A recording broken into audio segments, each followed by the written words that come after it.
আতিক, আমি আজকে সারাদিনই আসলে আমরা ফেঞ্চুগঞ্জের বিভিন্ন বন্যা দুর্গত এলাকা ঘুরছি। এই মুহূর্তে আমরা আছি চণ্ডীপ্রসাদ মডেল সরকারি প্রাথমিক বিদ্যালয়ের একটি আশ্রয় কেন্দ্রে। এই ফেঞ্চুগঞ্জে মোট 8টি আশ্রয় কেন্দ্র খোলা হয়েছে এবং প্রতিটি আশ্রয় কেন্দ্রে কিন্তু আমরা বেশ মানুষজনকে আসলে দেখেছি, যারা বানবাসী মানুষ এবং এখানকার যারা মানুষরা উঠেছেন তারা আসলে তাদের দুঃখ দুর্দশার কথা আমাদের কাছে তুলে ধরেছেন। তারা বলছেন যে তারা যেসব এলাকায় থাকতেন সেই সব এলাকায় এখন পর্যন্ত হাঁটু পানি রয়েছে এবং কিছুটা নদ নদীর পানি কমা শুরু হওয়া তাদের মধ্যে কিছুটা অস্বস্তি রয়েছে। আপনাকে জানিয়ে রাখি, সিলেটের যেসব প্রধান প্রধান নদ নদী রয়েছে সবগুলো নদ নদীর পানি কিন্তু বিপদসীমার নিচ দিয়ে অতিক্রম করছে, কিন্তু ফেঞ্চুগঞ্জের এই কুশিয়ারা পয়েন্টের পানি কিন্তু এখনো আসলে বিপদসীমার প্রায় 80 সেন্টিমিটার উপর দিয়ে প্রবাহিত হচ্ছে।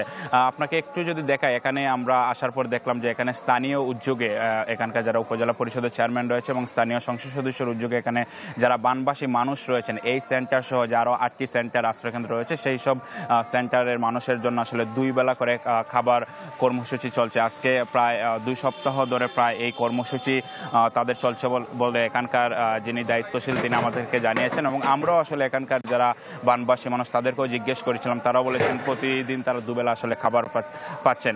এখানে খাবারগুলো রান্না করা হয় এবং এখানে বিভিন্ন বেন দিয়ে যেসব আশ্রয়কেন্দ্র রয়েছে সেই সব আশ্রয়কেন্দ্রে আসলে পাঠিয়ে দেওয়া হচ্ছে।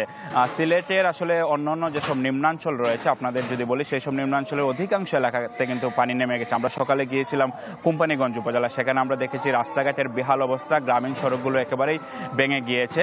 সেগুলো আসলে এখন সময়ের দাবি হচ্ছে মেরামত করা এবং বানবাসী মানুষরা আমাদের বলছেন যদি উজানের জল আবারও অব্যাহত থাকে এবং যদি ভারী বৃষ্টিপাত হয় তাহলে আগের মতোই তাদের অবস্থা ফিরে যাবে এবং তারা বলছেন যে সম্প্রতি বন্যা তারা আসলে এখনো ধকল কাটিয়ে উঠতে পারেনি এবং অনেকে কিন্তু আসলে ঘরবাড়ি মেরামতের কাজে আসলে ব্যস্ত রয়েছেন।